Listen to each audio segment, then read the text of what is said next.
The tornado watch has ended. Tornado warning is here. Hey everybody, welcome to You Have to Watch This podcast. I'm Alan. I'm Ryan. And I'm Devin. And today we're going to be talking about the 1996 film Twister, Ryan's pick for the week. Right before the semi-sequel Twisters comes out. Is it a semi-sequel? I just thought it was a sequel. We'll talk about it later. Okay. But before we get into that, this is usually the part of the show where we talk about things that we've watched in pop culture over the last week. Didn't feel like talking about The Acolyte again because there's 2 weeks left. We'll wait until the finale. Yeah. Instead, Ryan and I have decided that we're going to have an intervention and get to the bottom of a detail of something that's been bugging us. So for everyone watching and listening right now, we have a group chat where we talk about what's going to be happening on the show this week and just like different things like pop culture wise, like reactions to the news and stuff. So we kind of get a sense of where everyone's at for the week before the show. One of the things that we started doing in our chat is a game where Ryan travels a lot for work. So Ryan will go to different areas in different places in our area and send pictures saying, Devin, where am I? And Devin usually gets pretty close. Like last week it was Lancaster, you got Millersville, which I still contest. I was within 10 miles, right? You were like the Millersville area of Lancaster, I think. The address for the location I was at Lancaster as the mailing address. Not what we're talking about. Not what we're talking about right now. One of the things that I've done to contribute to this is there have been 2 occasions now that I have gone to Hershey Park and sent pictures to the group chat saying, Devin, where am I? I'm going to show everyone at home these pictures. So this is the first picture I sent of just a fence with a light pole and a bush behind it. Then Yep. Then I sent a picture of a trash can.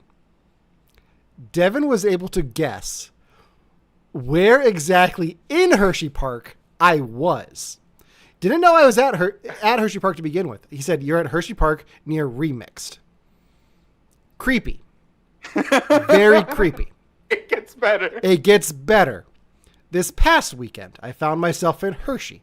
I have a pass. Willie Nelson was at the stadium. It's like, you know what? I'm going to go in and enjoy Hershey Park for the afternoon. So I go on the lazy river. I send this photo to Devin and Ryan. Guys, where am I? Devin is able to guess Hershey Park on the lazy river, but specifically this section. Let me blow up this map for everyone at home. This is where he guessed I was. He nailed it to a T. Yes. Oh, Devin, so my question for you. Uh-huh. How the hell? All right. So do you know those Apple geotags? Apple geotags? Check behind your left ear. Just give it a nudge. Mm. No. So that one was actually uniquely fun for me. Because, so first off, in terms of You Were by Remix, I would recognize that trash can anywhere. Don't at me. But in terms of the lazy river, that was really fun because I knew you were at the lazy river. But then I was able to pick out a few details. So behind you, you can see the girder of a ride just above you. So I was able to zoom in on the lazy river and see where the rides intersected with the lazy river. But then if you look in the reflection of your sunglasses, you can see that in front of you is actually a straightaway instead of during a turn, because you can see somebody in an inner tube reflected in your sunglasses. So that means you were on one of the straightaways with the ride behind you, and the river goes in a counterclockwise direction to what's on Google Maps, or clockwise direction based on what's on Google Maps. So that had to be like the only place you were in that thing. You have ADHD. Yes, 100% do, Ryan. We're working through it, trust me. Man. So I think the lesson here is, Ryan, we need to up our game. Yes. No, I'm sticking to my plan until Devin finally gets it. because I've been doing this for 2 years now. Because the first time I did this was 2 years ago. Okay, so I'm going to start to be that creepy on your pictures now. 4 times. All right, I'm going to start to be that creepy on your pictures. Just you wait. Should I be doing this to you guys? Should I be like, what part of England am I in today? Well, the thing is, and I'm going to give you some hints as to why I do mine. So when I do mine, I don't have pictures to show. But what I do is I sit in my work van, and I put my phone on like fisheye lens, so like the 0.1 like zoom. Did we lose Ryan's sound? I lost your sound, Ryan. Yeah, we lost your sound. It's okay. Mine does the same thing. Mine will apparently suddenly get really, really loud.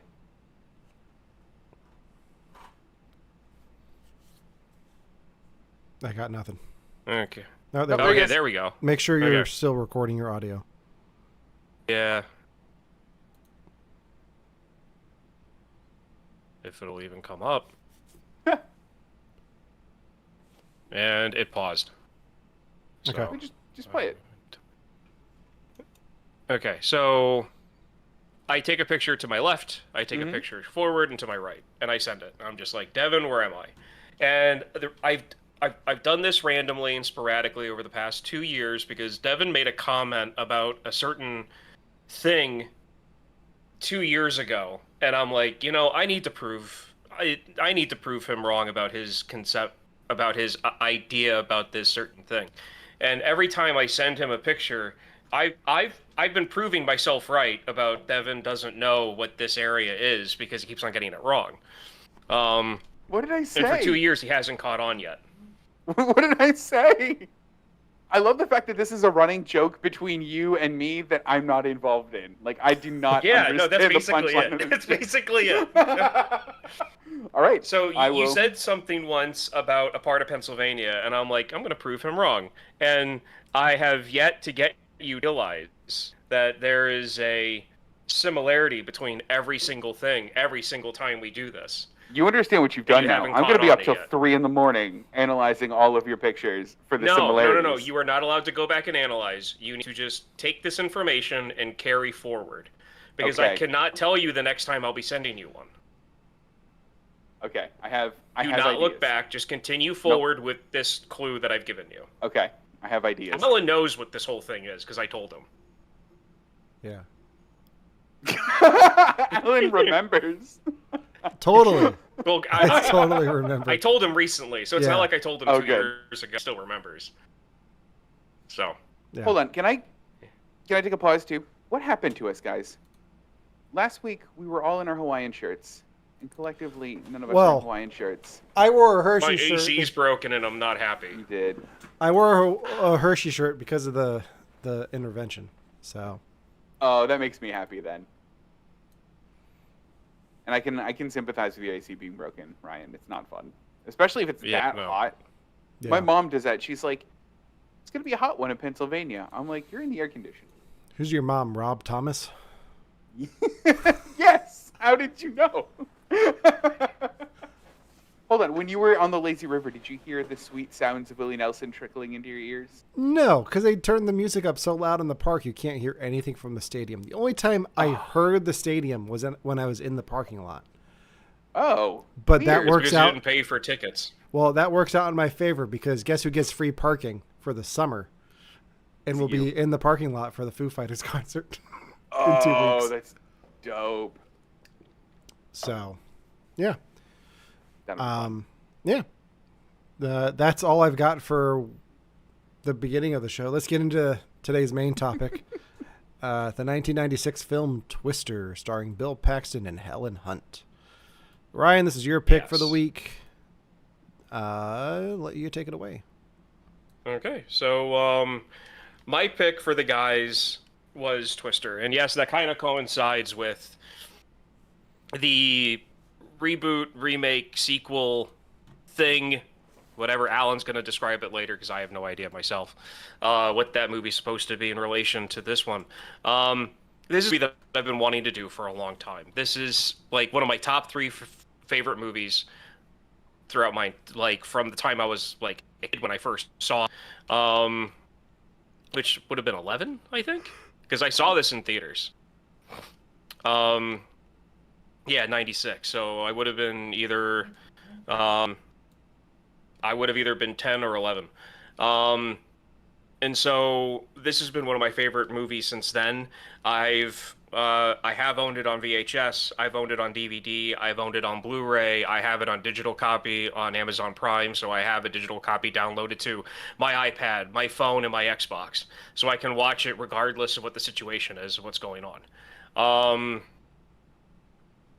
I am originally from the Midwest. My family lived in Alton, Illinois, which is like 25 minutes, 30 minutes northeast of St. Louis, Missouri. So not really what you would consider Tornado Alley, but still kind of like in the Midwest to where it's a possibility that you can get one. And we have had tornado warnings when I was living there. One never came through our town. I never saw one, but I definitely lived through some storms that could have produced them. Living in Pennsylvania, I miss the intensity of those storms. I know it sounds kind of silly, but I miss them. And even though this movie is ridiculous and a lot of the terminology they use is kind of outdated and really myths instead of actual science, this movie got me into like nature sciences as a kid. So I watched a lot of like weather and like nature documentaries because of this movie. It has one of my favorite actors of all time, Bill Paxton, in it. So you've got an actor who has been killed by the Predator, been killed by a xenomorph, been killed by the Terminator, and survived F5 tornado. Best guy to have ever lived on this planet. Just saying. So this movie is a comfort movie for me. I watched it 3 times over this weekend to prepare for this, and I'll probably just watch it naturally at some point next week. That's how much I like this movie. So that's my history with it.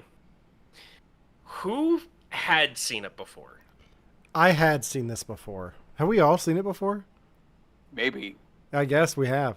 I haven't seen it in years, though. I was gonna It's say, been a very long time. I haven't seen it since the 90s. Oh, same. So I remember bits and pieces of it. Like I remember them shooting like I remember the things falling out of the machines, like the little The sensors. the sensors. I remember the sensors being Yeah. a thing. Yeah, that's about all I remembered from it. Okay. Yeah. So it turns out everything that I remembered about the movie was vaguely wrong. Shocker. So I know, What? right? So here are things I remembered about the movie. I remembered that Aunt Meg had a wind chime in the front of her house that would only move when a tornado was around. I remembered that Bill Paxton dies at the end of the movie. I remember there being only one tornado in the whole movie. And I remember there not being a crew and there only being one Dorothy. That is what I remembered about this movie going into it. And that is, I watched this with Romana. What I told her I remembered, I'm like, well, these are the few things I remember. And the rest of the movie is just going to be us stringing those pieces together. And imagine our surprise when none of those things happened. It was a really fun rewatch. But yeah, I mean, so as far as my history with the movie is concerned, I watched it when I was a kid. It scared the living shit out of me to the point where I wasn't allowed to watch it again because I was afraid a tornado was just going to come and get me. Because the movie does a really good job of making them seem like they're predatory and they can just spring up out of nowhere. So I was that. But also, like you, Ryan, I was the kid that would just sit and watch the Weather Channel. Like, local on the 8s, the, like, soft jazz music was my jam. Loved that. Like, I would watch all their little, like, documentaries that they would do during the day. And, like, this movie had a big part of that. But I was so scared of the movie and tornadoes. Personally, I've lived through 2 tornadoes. One of them I was too young to remember. One of which I was in, like, 1st grade. So, like, I barely remember. But, like, I've always just been scared of tornadoes. And like you, I also miss the intensity of storms. And even, like, comparatively, like, we had a thunderstorm over here the other day. There was 2 flashes of lightning and 1 rumble of thunder. and people are like, "Oh, a real trembler out there," and I'm like, "Well, wow, I missed the Pennsylvania storms." Yeah. One thing I remember from this that I thought I remembered from this movie that I was wrong about coming into it was Yeah. I thought Helen Hunt was the one coming back into the team and visiting them. Oh, I thought interesting. Bill Paxton was the one who was like, "Hey, look at this thing." But no, I was wrong about that. So that's about the only thing I thought I knew about that I thought I remembered, and I was completely wrong. You didn't make up a whole plot like I did. Yeah. No. Devin No. made up a completely new plot, basically. Yeah. But I mean, Alan, you're not wrong, because Bill Paxton's character was still the one that gave like the science speech. And one of my favorite parts of that is like the rest of the crew looking up at him and going, "Yeah, this is the old Bill we knew. This is him. He's back." Like they're all just staring at him, like in in all of that scene. But so that was your history with it. What did you guys think watching it this time, being so far removed from the last time you saw it? Devin, you go ahead. I loved it. I mean, there were parts of it that I didn't remember. Like I after I saw it and started talking about it to other people, I was like, I guess this is kind of the meme of this movie, or like the funny thing of this movie, and I just forgot that people made a big deal. But I forgot that the tornadoes like growled whenever they like touched down. That is Yeah. such a funny detail. But like it's such a like a ridiculously watchable movie.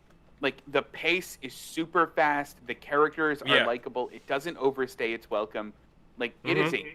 a good watch. Like I would watch this again, like in a heartbeat, and like do not regret watching it again. It was so fun. Yeah, and that's one of the reasons why I am the way I am with it. So Yeah. It's Yeah. good background noise, if not anything else, because like you always like almost at any point you turn to the screen and they're either being charming with each other, they're fighting Carrie Lewis, or they're chasing a tornado, and like that's fun. yeah, exactly. Yeah, this is just a fun summer blockbuster movie. Like it's not super witty, but it's like it's fun enough. There's a lot of action. It's like it's not super out there. Like it's like science. It's like a more grounded science fiction, because that's kind of what it Yeah. is. Like it's like No, tornadoes. 100%. Yeah. Yeah. Yeah, Without yeah, like, space, it's science fiction on Earth with real science. Yeah. Yeah. So, I enjoyed it. Good. I was surprised. I was sorry. surprised at how many of the faces of the team I recognized, but we'll get into that. Yeah. Yeah, certainly. That is something about this movie that I have defended multiple times, about like the science part of this movie. And just to give you an idea, and people watching and listening later to this an idea, so this is set in 1996. So it was So it came out in 1996. So it was filmed in 1995, and in 1995 was the first year that actual truck-based Doppler trucks were used in storm chasing. So like we're talking like the type of trucks that you would see on the highway going to like disaster areas to fix telephone poles and stuff. Like take the arm and the bucket off the back and put like a mini Doppler radar dish. And like 1995 was the first year that those things were actually out on the road, and they were huge. Like they were big. And they've got this tiny little satellite dish that says Doppler on the side that they pull out and in of like a little blue Chevy minivan. So like that's the type of science fiction that Alan, that like you're talking about. That, and the fact that like tornadoes don't suck things up. The wind coming in towards the bottom of their base comes from all different directions and then gets shot up in the air, and it's just swirling around each other. So if they don't get sucked up, they just get blown around. And because of how strong the winds are, they get lifted up off the ground as they tumble. So the whole thing about like the suck zone and all of the different characters saying stuff like that, that's like a tornado myth. That's not actual tornado like science lingo. Like that's all mythology. Truly But did it's a not know movie. that. It's supposed to be entertaining. That's the whole point of it. And that's when like and I defend the movie to where like it's supposed to be entertaining. If they were driving around with a giant actual remote Doppler dish, they wouldn't look like the ragtag crew that they were. They would look like, the funded guys that only want to do it for money. Like it wouldn't work that way. So it's one of the reasons why I love the movie. It's one of the To be fair, I did not know tornadoes didn't work exactly the way that they talked about in the movie. I figured they did. I it took me years to figure that out. I thought tornadoes picked up the house and took you to the magical land of Oz. Yeah, why wasn't there Oz in this movie? Yeah. They do occasionally. And, Okay, so yeah, But, it does happen occasionally. But if Don't worry that's the about it. case, then why is there color in this world?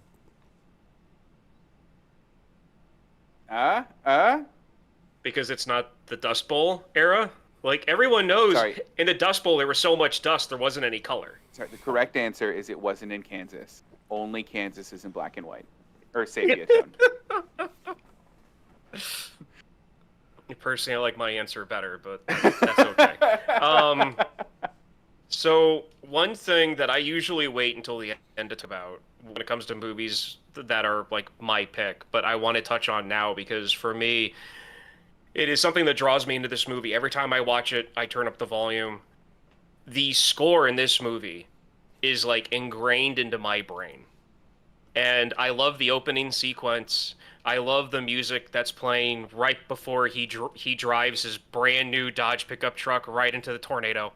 And he jumps out of the truck. Just want to, for anybody who hasn't seen it yet, he doesn't just drive in tornado. Like it's not that. He jumps out of the truck beforehand. Like that makes it any better. But like the score of this movie is something that like I always look forward to. Alan, did you recognize anything about it? Do you know the guy who did the music? Because I'm generally asking because you're more knowledgeable about. I'm like, looking movie it up scores and now. stuff. It looks like it was Hans Okay. Zimmer. Oh, is it? That's what it looks like. I'm making sure that that's right. He produced the score, so he was involved.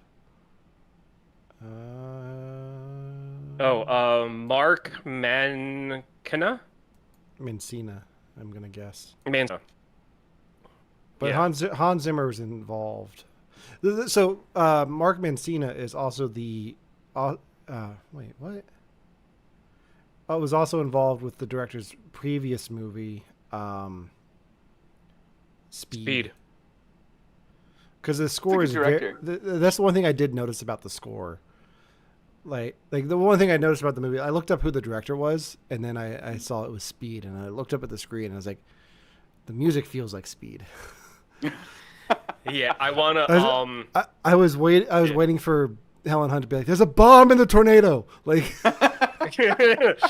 So, I was gonna get to this later, like at the very end, but I'll just say it now. So I've watched Twister 3 times from like Thursday, between Thursday and yesterday. I watched it 3 times.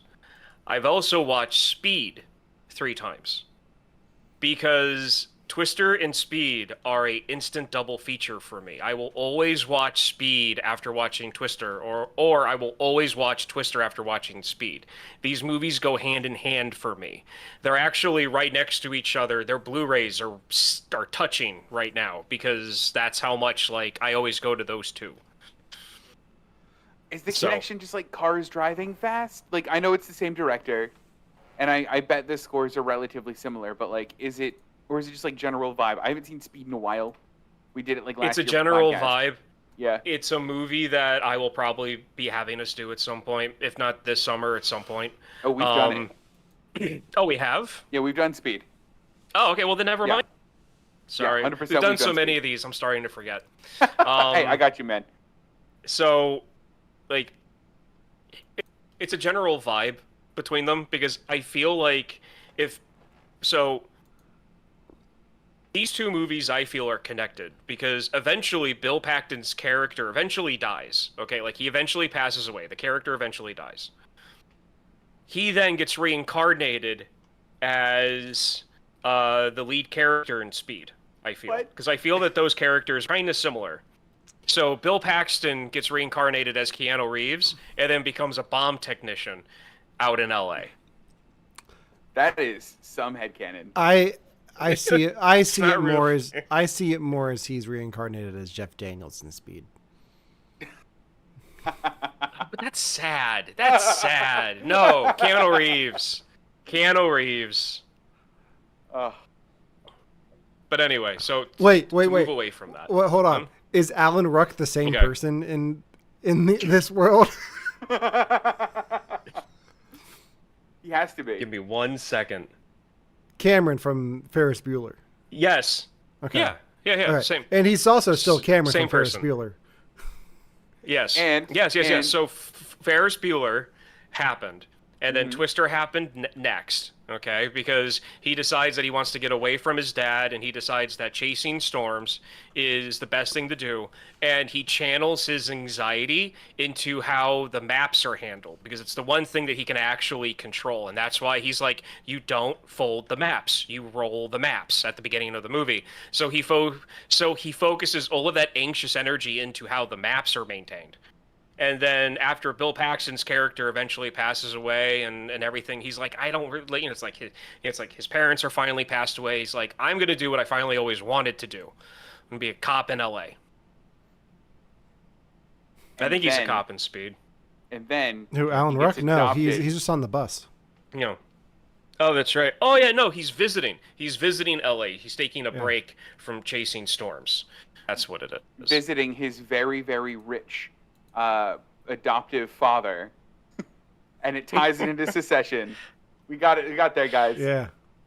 Yeah, you can keep the secession thing. I'm not gonna put that in my head canon. That's no. It's firmly rooted. Well, then he time travels to the that's future fine. and is captain of the Enterprise in Star Trek Generations.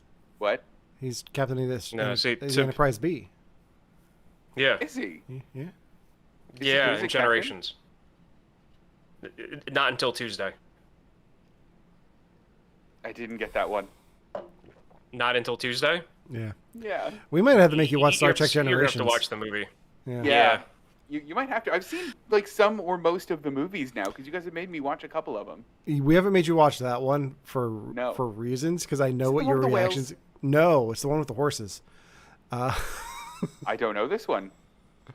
Well, that might have to be on the list here.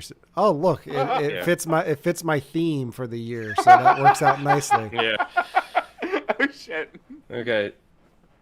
So, when they were making this movie, to get back on track, when they were making this movie, they actually partnered with a legit storm chasing team that was funded by NOAA, and the actual severe, the National Severe Storm lab, that thing actually exists. That lab, that those two people that were talking in the room at the beginning after Joe's dad dies, that organization really exists. They helped with this movie. So did their storm chasing teams, and they actually took cast members, producers, and stuff on chases to actually see how things actually went and how they disperse and everything. And I think they threw most of what they learned away in the name of entertainment to make this movie. So there is actual science that they put into the movie for it, but the majority of it is all just entertainment. The one thing that I found cool doing research is that Waukita is an actual town. They did film in Oklahoma around where this movie was actually supposed to be set. They actually filmed in that area. And when they needed to do Waukita destroyed, they went back in archives and looked at tornado damage footage and pictures and recreated a lot of those pictures in the town, in the actual center square of Waukita, and got residents to come out and be extras. And it actually set and actually some of the extras had to go home before they could actually film because they were from towns that did get hit by tornadoes, and the cast and crew did too well of a job making the town look like it got hit by a tornado. So people showed up and they were like, "No, this is too real. I can't do this." I mean, that's a cool detail. Yeah. And this movie again for me, well, not again. I don't know why I said again. This movie is a prime example of how practical effects and CGI effects or visual effects can be mended appropriately to work. Case in point, half a tree gets thrown out of the tornado at them, and it's computer animated, it's computer generated for 1996. And then when they show it go under the truck, that's a practical effect. And they did that with the semi-truck. They did that with a bunch of other stuff. And I feel like this movie should be shown to directors that want to make everything CGI. Yeah, there were like intended on making notes for this movie, but I made one note, and it was the CGI when it transitions to like that space shot. It looks horrible. And I get that it's kind of like, yeah. And that, but like, what's nice about this movie is because it gets so dark around the tornadoes, you can forgive how bad some of it looks. Like, oh yeah, that's a tornado. It's dark. It looks like a tornado. We're fine. Like, it doesn't have to be like Jurassic Park quality special effects, because as long as you can blend it well with the practical and the CG, like it works for 1996. Yeah. So, but there were still moments where I'm expecting Crash Bandicoot to be in the center of that tornado, though. Oh yeah, no. Like, the best practical effect. What did you guys think about them driving through the house that rolled out onto the street? Oh, that was cool. Yeah. I mean, it was unequivocally a cool part. Was that actually like fully practical? Like. So them driving through the house was practical. Like that whole thing. They set up a house, like, fake plywood and like foam walls and stuff, and they just plowed right through the whole thing in that truck. The CGI part, which to what Alan was saying, like they used ways of like hiding how bad or, like how non-advanced the CGI was by having the house rolling onto the road was computer animated or computer generated, but it was being hidden by a row of trees. So you could only see like a corner or two at a time sticking up before it like landed on the road. And then as soon as that thing stopped moving, it switched to practical effects. The blending was done really well. You're absolutely right. I mean, there are definitely a couple of scenes where it's not, but like generally speaking, I didn't catch that. I also wasn't looking for it like super close, but it was done pretty well. And I feel like I was watching a pretty up-to-date version. I was watching the version on Amazon, and like it looked pretty sharp. Yeah, no, that is, I think, the most up-to-date version that they have of the movie at the moment. Because I was watching it on Blu-ray, which I found out I have a British copy that's made for the British market somehow. I mean, it works on my Xbox, so I'm happy. But like when I was putting it in, I was looking at the back to see like what the special features were. I looked down and it said, it's like property of Universal Studios or whatever the studio was, and then underneath it, it had the website for it, and it ended in .co.uk. And I'm going, hang on a second, and I look closer at it, and the PG rating is in a triangle. Yeah. And I was like, this is British. I've had this for years, and I just realized that that's for like the British market. But see, it's worked in every Blu-ray player I've ever owned. Yeah. So I call that the Oliver Twister. See, the dead giveaway for that version would have been when they go visit the aunt, right? They didn't have steak like the original. It was nothing but tea and Craig sausage rolls, right? Oh God. Anyway, speaking of that, this is my favorite food scene in any live action movie. Because I have had steak and eggs like that. I've never had steak and eggs. It is amazing because you've got the cast iron skillet, You're making the steak. It's usually like a ribeye or something like that, like they had. And then you are literally cooking eggs any way you want eggs that you can cook on the frying pan. And it's using the grease from the steak. And then the steak Oh. is using the grease from the eggs. And that scene makes me hungry every single time. If it wasn't for our AC being broken, I would have gone out and got steak and eggs and had that watching this movie. But I didn't want to add any more heat to our apartment. It's so hot out. You could have just gone out on your little patio there and done it in the pan there. Right. So I definitely could have. yeah. Speaking of, that's why Ryan looks like he has the vapors. Like he keeps wiping his head because AC's out. It is got to be close to like 88 degrees in here at the moment. We'll wrap this up here quickly then for you, so you don't melt away. Poor Ryan. One of the things I'm fascinated with about this movie is I looked at the IMDb trivia thing. Guess how many pieces of trivia? Oh, I guess it didn't load them all. Never mind. Not a fun thing. One of the things that jumped out at me was with a very loud and bass heavy surround channel. This film was notorious for destroying surround sound speakers in theaters nationwide. Yes, I remember this. Okay, so when it was released, there was a big thing because there were documentaries in the mid 90s about storm chasers and all of that. So I mean, like, this movie was kind of a big deal when it was coming out. And I remember a news report about this movie blowing speakers in movie theaters. And I remember looking at my dad and going, okay, we have to see this now. I really, really, really need to see this movie. But yeah, that's something I do remember. I just, as soon as you mentioned it, I'm like, oh my God, that's right. Did it blow the speaker in your theater? No, it didn't. Because there was in the Lehigh Valley. He froze. Oh, no, here he is. There was a very high-end and modern movie theater for like the mid 90s. And so, like, they had, like, 25 screens and, like, 3 main huge screens. And I forget, I think it was somewhere in Easton. Was that when stadium seating was becoming a new thing, too? Yeah, that's back like when that was becoming a new thing. You're like, yeah, stadium seating, guys. Like, I think that was the same theater I saw Mortal Kombat in. Actually. That's why it was.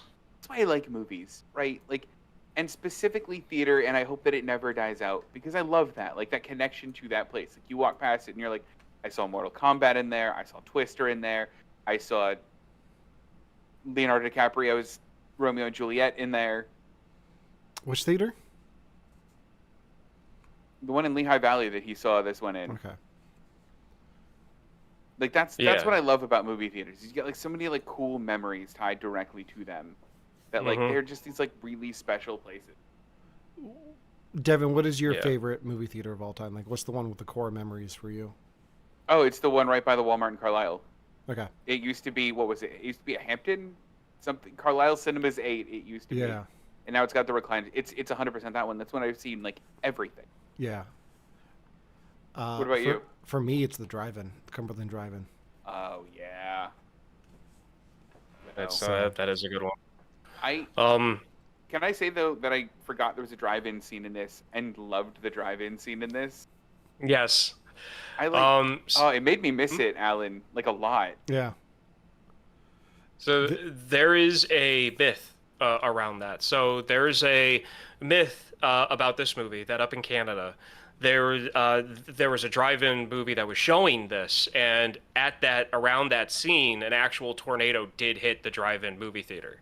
The reality is that there was a movie theater in Canada that was going to screen it, and it got hit by a tornado 4 hours before the movie theater before the drive-in theater opened.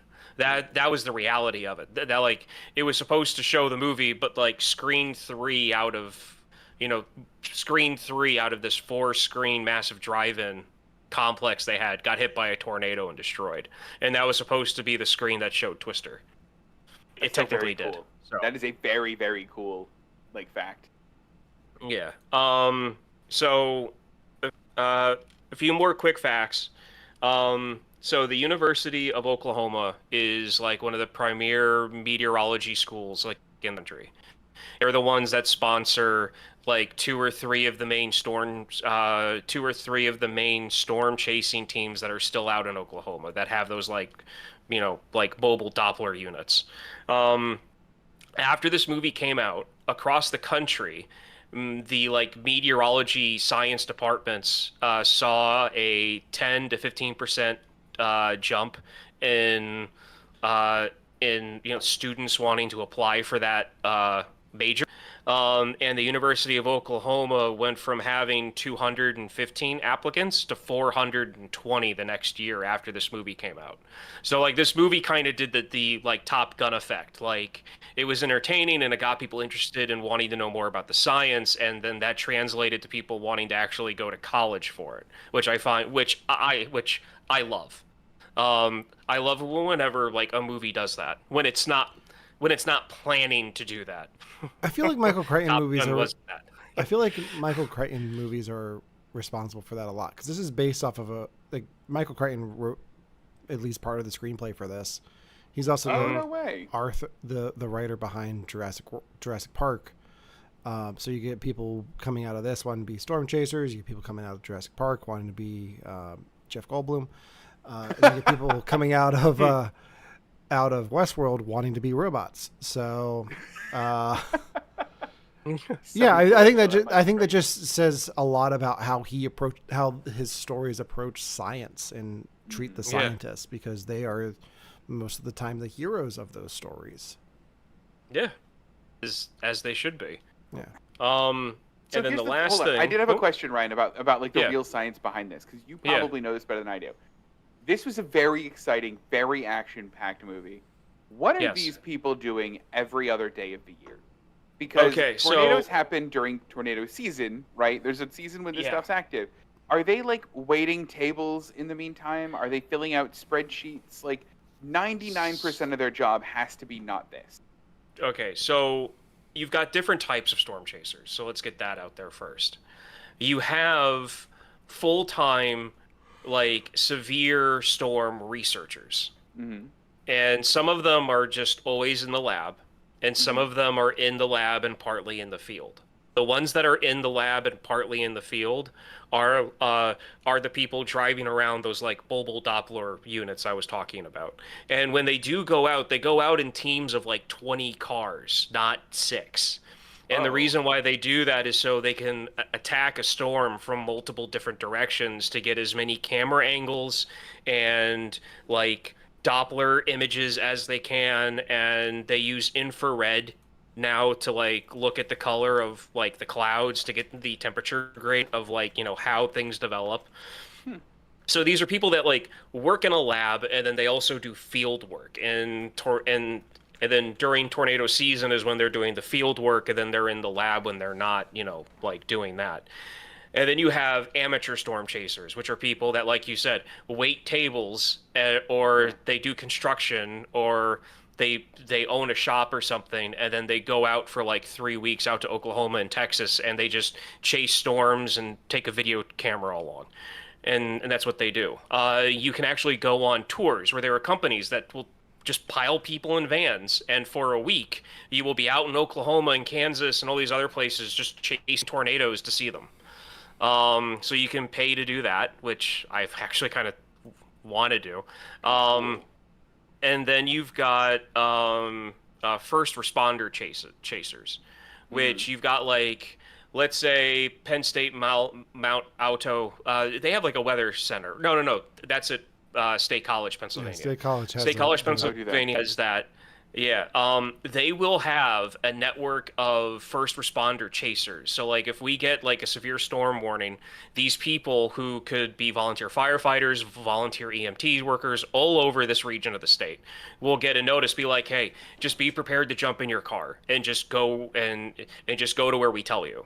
And then if it goes to like a tornado watch, these people will get called up and they will drive out and follow the storm and actually get visual and just watch. And then as soon as they see a tornado develop, they will radio that into their like the main hub, and then that's when like Penn State Weather Center will send out a tornado warning and where it is and where it's going. So there's multiple different types of chasers out there. I genuinely didn't know that. These people make it seem like this is all they do. Like Philip Seymour Hoffman lives in that camper van. Yeah. He is my favorite character out of all those chasers. He's such a good actor. He's so good. He is legit my favorite character.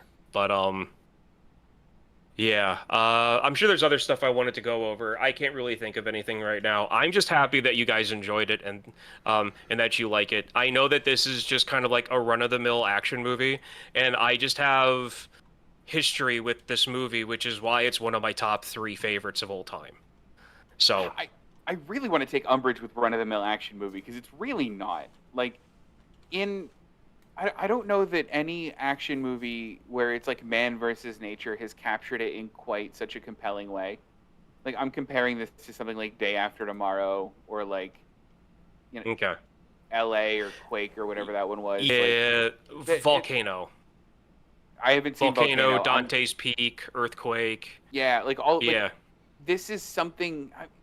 I think it's because tornadoes are so mobile, and because they're so hard, at least at that time, so hard to predict, that it feels like a uniquely like scary threat. Like, Yeah, there is genuine tension in this movie that like, oh, a tornado might hit right here, right now. Well, I mean, like that's what they did at the very start of this movie, is that they showed you what the danger is and what it was for a long time. Like, what people should understand that it wasn't until 1951 that mankind got its first video of a tornado. Wow. 1951, first video of a tornado.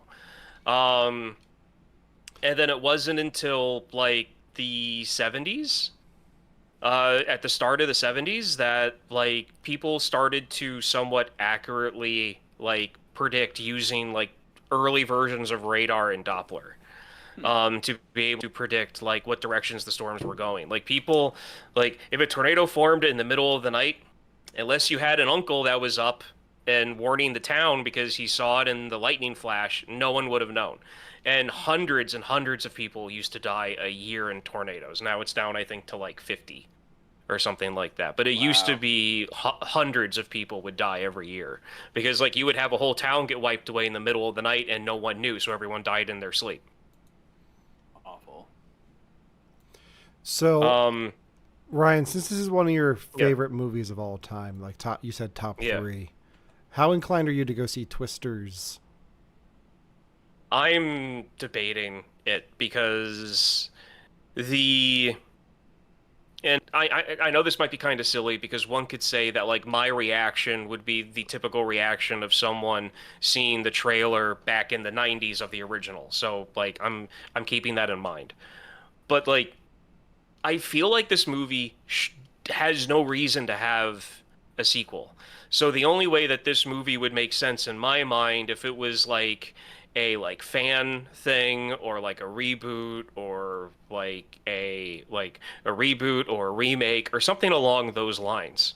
And I've seen a lot from this movie, like a lot of media about it, and I've seen a lot of callbacks to the point where it's like the same red Dodge pickup truck in this one. Oh. I think it's a more up to date or the same one. model. Yeah. And because I'm looking at the picture now. Yeah. So I wanted to watch the trailers before this just to be able to talk about it a little bit more. I've seen the trailer that they showed in front of like Madam Web, but I repressed so much of that experience that I'm forgetting. But I think the only connection to like, there's no characters returning supposedly from this one in Twisters. So there's not really a real connection between the two films, except for I think they used the Dorothy system, like an updated version of that. Oh, that's cool. So I think that's the only connection between the two. Okay. So I'm still not entirely sure if I'm going to go see this in theaters or not, simply because it's like this is my tornado movie. Like Twisters is my movie, Twister, yeah. and I don't. Like I said before, like I don't really need like a follow up to it, and so like I've thought about it, like I could just So wait and watch it on TV. instead of seeing it as a follow up, could you look at it as like a different, like an up to date version of it and go see it? Because if the first one was so so to the point that you needed to go see it in theaters, do you think you're doing yourself a disservice by not seeing this one in theaters then too? Sound wise? The difference being the difference being is that I was 11 years old, and I wanted big, I wanted loud, I wanted fun. Now Now you want now subtitles? I'm like I'm 39 years old, and I'm more cynical than I ever was. And I'm looking at this going, this looks like a live action cartoon. Yeah. And so I'm like, honestly, I honestly don't know, because Okay. I could say that I probably will, and I don't know how I'm going to feel about that statement in 5 minutes. Follow-up question to that, and Devin, hold on, because I'm asking you the same questions again. Hypothetically, we live in an area where we have a drive-in theater. Something else is playing at the drive-ins that you want to see with this. Are you more inclined to go because Twisters is playing at the drive-in? Yeah, no, Okay. that wouldn't be a problem. Like, if there was something that I actually like, let's say for some reason, like Kristen and I had went to go see Inside Out 2, like on Saturday, which I forgot to mention when you asked about what we'd seen. But we talked about it already. But yeah, but it's okay. Anyway, but like if we hadn't seen it, and Inside Out 2 was showing at the drive-in up here, and Twisters was the second movie. Like, yeah, no, that's 100% we would have won. Okay. Devin, are you going to go So- see Twisters in theaters? Yeah, we're already planning on it. Okay. Listen, in a world where in the last 11 years the only tornado movies we've gotten was Sharknado, I'm ready for another one. I'm going to go see it too, probably, because Nice. I bought the annual popcorn bucket and I haven't used it in months, and I need an excuse to go to the theater so I can get my money's worth. Are they doing a Yeah. popcorn bucket for Twisters? No, but I have the annual one that I bought, yeah. and then like the last time I used it was for Dune, and I still bought the Dune popcorn bucket. So That's still pretty cool, though. I mean, I just Googled it. Someone online made a Dorothy 4 popcorn bucket. That is so dope. that is cool. Whoever did that, See, that I'm would've so been good. proud of you. Speaking of the Dune popcorn bucket, let's check and see what they're going for on. Oh, yeah. We eBay. gotta do our monthly check-in. So out of the first few that I see, $85, $130, $185, $150. Guys, I can retire. Like I You should could retire on that. I'm very curious to see what happens with the Deadpool popcorn bucket. So Yes. So, two more facts, and then I'm done. Okay. Aunt May's house, or Aunt Meg's house, Yeah. in the movie, in Wakita, was destroyed by an actual tornado about 8-10 years ago, so it doesn't exist anymore. Whoa. That's one of the dangers of filming in Oklahoma when you're doing a tornado movie, is that some of your actual locations that like people might want to go to may not exist in a few years after the fact. The farmhouse at the end does still exist. The family wants nothing to do with anything related to Twister. So like they're happy that people like the house and like the architecture, but they're more concerned about the like 150-year history the house has before the movie, and that's what they're trying to maintain. So they're like, please give us our privacy.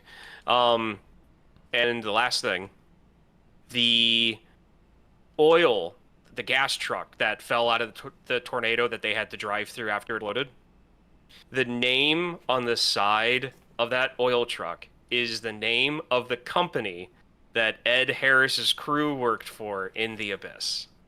Ah. That's so cool. So Twister and The Abyss happen in the same universe. Two of my favorite movies of all time are in the same timeline. And also sharing That is universes really cool. Speed and Ferris Bueller and Succession. Obviously. Not Succession, but Obviously. yes, No. everything else. Yes. For you guys, it's Succession. Well, hold on. I gotta know because you brought it up. What is better for you guys if the owner of a famous house leans into it, or the owner of a famous house is like, I don't want anything to do with this? Like case in point, the Breaking Bad house, right? The Breaking Bad house lady, or the lady that owns Breaking Bad house, is really upset that people come and toss pizzas on her roof. I would be charging people $5 a pop. Here's a pizza. It cost me $1. Throw it on the roof for $5. No. I wouldn't even supply the pizza. They would have to bring their own. No, if I own that house, I'm not putting any money into that. Yeah. If I own that house, this is what I would do. Yeah. You can throw a pizza on the roof. Mm-hmm. 2 rules. You have to go up and get the pizza afterwards. And you have to bring a pizza for me. That you don't throw on the roof. I can completely understand why she's against people throwing pizzas on the roof, because that's just... Yeah. I get that. But Yeah.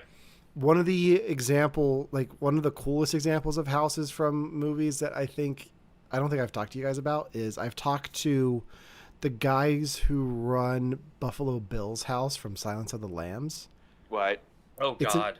It's a B&B experience. You can stay in Buffalo Bill's house. Can you stay in the hole? They built a well that you can go visit. Like they recreated the house to make it look like. Oh no. And it's a B&B that you can stay in.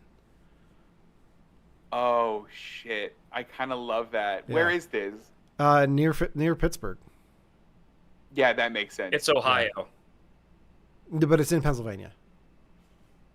Oh, I thought. Oh, okay. No, they filmed there you it go. In Ohio. They filmed it in Pennsylvania. It might have been Oh, well. set in Ohio. Okay. Oh, but- that's incredible. Yeah. Man. Shoot. Oh, you can go in the hole, and there's a bucket with lotion. Guys, you know what we should do for the podcast? This. Stay at Buffalo No. Bill's house. Ryan, it puts the lotion It's on what- the skin, or else Devin starts crying again. They put mannequins in the basement. Yes. It's so cool. Yeah. All right. I think that does it for this week's episode.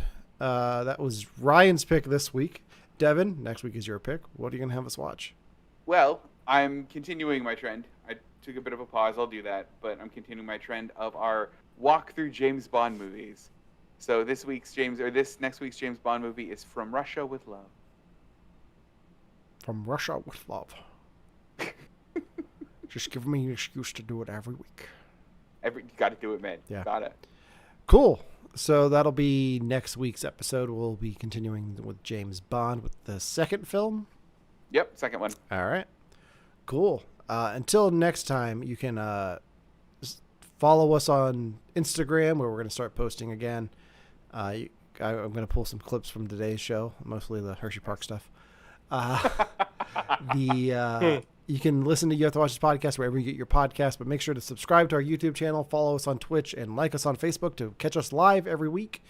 We'll be live next week with Devin's pick from Russia with Love. And then the following week, we're going to be doing something special leading into Deadpool and Wolverine that I'm going to talk to the guys about here as soon as we get off the air. So until next time, for You Have to Watch This podcast, I'm Alan. I'm Ryan. And I'm Devin.